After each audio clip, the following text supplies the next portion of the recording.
हम लोगों को अहंकारवादिता नहीं करनी है। हम लोगों को योग भूमि के तरह यहाँ रहना है और एक दिन वो आएगा जिस दिन हम अपने योग को पाएंगे और हमारी पुण्य भूमि का फल जब हमें मिलेगा तो सारा संसार आपके चरणों में आएगा। उस दिन वो जानेंगे कि ईसा मसीह कहाँ के थे और उस दिन जानेंगे कि ईसा मसीह को कहाँ असल में वर्ण किया गया है। आज भी अपने भारत भूमि में स्त्री की बहुत इज्जत है, नारी जाति की बहुत इज्जत है और आज भी माँ को माँ माना जाता है और बहन को बहन माना जाता है। वो यहाँ आकर समझेंगे कि ईसा मसीह का सबसे ज्यादा आदर और अनुसरण इस देश में होता है, न कि उन देश में जो अपने को क्रिश्चियन नेशंस बन के घूमते। आपके लिए जो कुछ भी बताना है वो तो इतना ज्यादा है कि आप जानते हैं, मैंने कहा है कि 500 पेज की किताब लिखी है, उसमें ईसा मसीह पे न जाने कितने पेजेस इस लड़के ने भेजे, क्योंकि ये कैथोलिक था जाति का और इसलिए इसको काफी उस पर विचार है और ये खुद ही प्रीस्ट होने के लिए पहले कहीं गया हुआ था और इस तरह से इसने सब चीजों का बड़ा अन्वेषण किया और जब इसने समझ लिया कि ईसा मसीह ये हमारे ही अंदर बसे हुए हैं और हमारे ही अंदर है और जब तक हमारा पुनर्जन्म नहीं होता, ईसा मसीह ने कहा है कि you are to be born again. ये जो बर्थ होता है दूसरा, ये कुंडलिनी के ही मार्ग से होता है और कुंडलिनी जब तक जागृत नहीं होगी आपका फिर से जन्म नहीं हो सकता। जब तक आपका दूसरा जन्म नहीं होगा तब तक आप परमात्मा को नहीं जानेंगे। आप नए सिरे से बाइबल पढ़ें, पार होने के बाद पढ़ें, आपको आश्चर्य लगेगा कि सारे इसमें सिवाय सहयोग की महती गाने के और ईसा मसीह ने कुछ किया है। उनकी एक एक बात ऐसी है कि जो हम लोग अपने हृदय पे निकले, लेकिन जिनके पास आंख नहीं है वो उसे समझ नहीं पाते, उसका भी प्रयास करते हैं और झूठी बातें करते हैं। अब यही उन्होंने अगर बात कही कि I am the path, I am the door, या I am the door, I am the path, इसका मतलब यह है कि हम रास्ता है और हम दरवाजा। ठीक है बात, दरवाजे से तो रास्ता गुजरता है। अब इसका मतलब है कि he is the only one, लगा दिया उसको, चिपक गए, इसके बाद कोई हो ही नहीं सकता। और उसके आश्रित कौन है? ये लोग जो कि जोकर बन के और अपने को ईसाई बन के बैठे। कोई भी आदमी आता है आपको बपतिस्मा दे दी, बपतिस्मा देना ही आपके सहस्त्रार को तोड़ना है। सहस्त्रार को तोड़ना और उसमें से कुंडलिनी को निकाल करके पार करना ही बपतिस्मा है।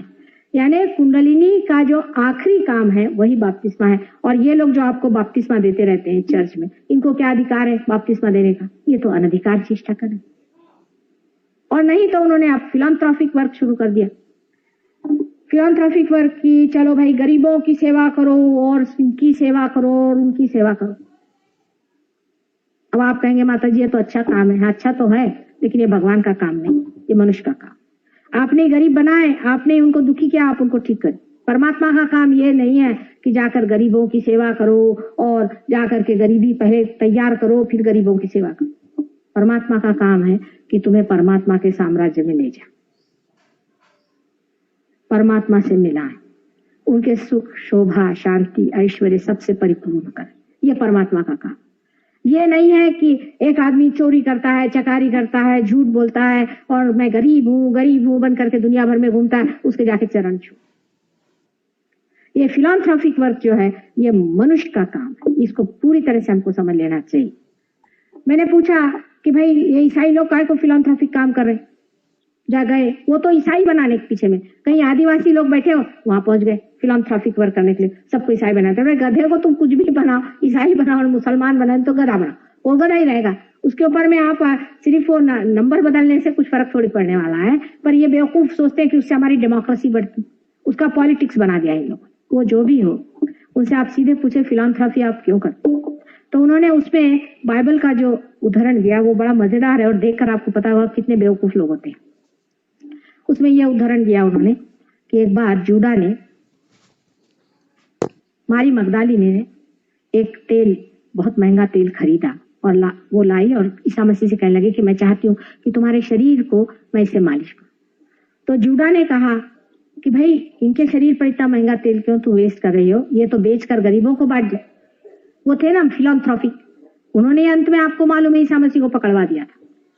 वो भी जो 30 रुपए मिले थे वो भी उन्होंने गरीबों को बांटे हुए। जैसे अपने यहाँ बहुत से ब्लैक मार्केटियर्स है, इधर ब्लैक मार्केट करते हैं और वहां जाकर के मंदिर के सामने उठ के रोटियां बांटते हैं, या जाकर के किसी और साधु बाबा को पैसा देते हैं और इस तरह से वो अपने आत्मा को संतोष करते हैं। चलो भाई, हमने थोड़ा ब्लैक मार्केट किया, लेकिन थोड़ा बहुत तो हमने फिलॉन्थ्रोपिक काम भी तो कर लिया, पुण्य का काम भी कर लिया। तो उसी प्रकार उन्होंने कहा कि ये जो पुअर लोग हैं उनको तुम दे दो, जूड़ा साहब ने।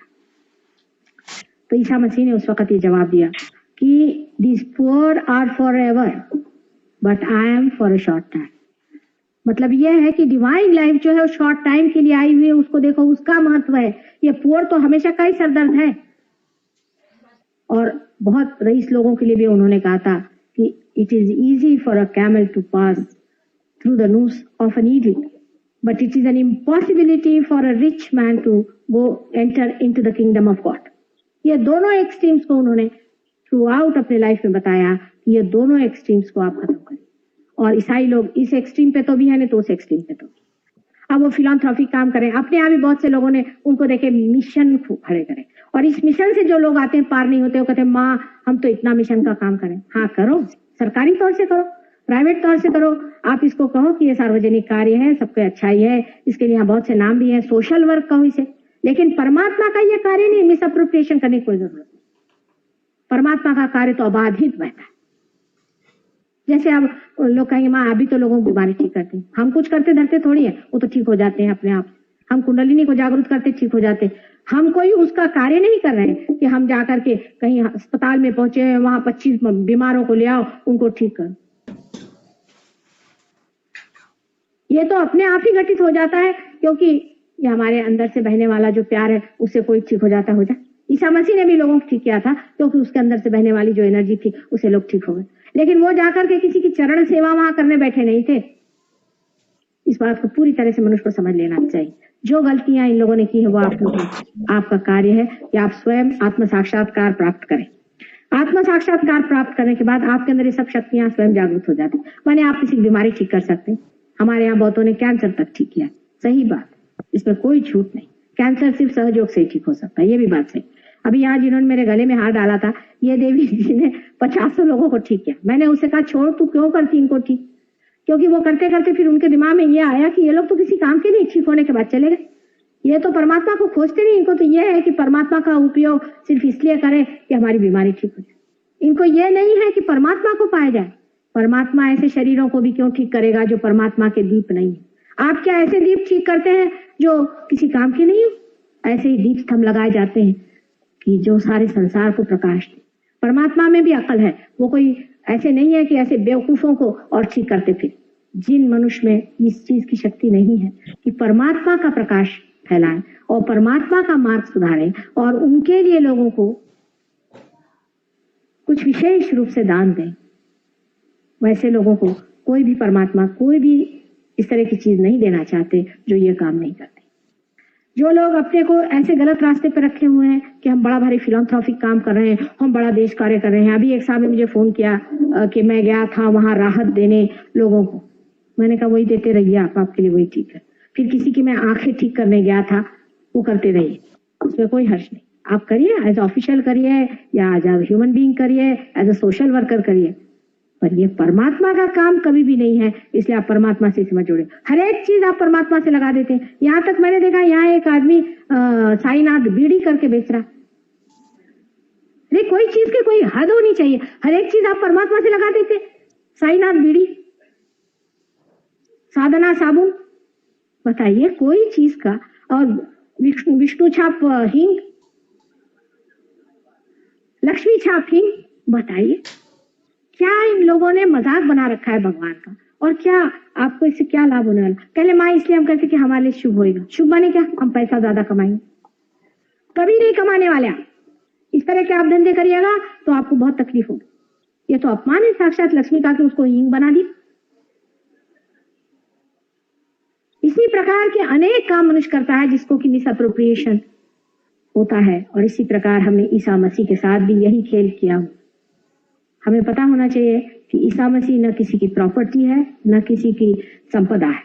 ये सारे मानव जाति के उद्धारार्थ और कल्याणार्थ ही संसार में आया हो। परमेश्वर का ओंकार तत्व। और इस ओंकार तत्व ने अपना बलि वही चढ़ा था और कोई नहीं। बाकी जितने बाकी अवतरण हुए उनके शरीर पृथ्वी तत्व से बने हैं, लेकिन इनका शरीर भी प्राणव तत्व से बना था, इसीलिए इनका रेजरेक्शन हुआ। अब रेजरेक्शन होने के बाद तब उनके जितने भी शिष्य थे उन्होंने माना कि हाँ भाई ये तो था ही, क्योंकि हमने उनको शरीर सदेह दे देखा। उसके बाद माना, फिर उनको रियलाइजेशन देने के लिए कौन आया? फिर वो लगे इधर उधर के काम करने, ये करने वो करने, और दुनिया भर की चीज और ईसा के नाम से चिल्लाना और चीखना होना शुरू कर।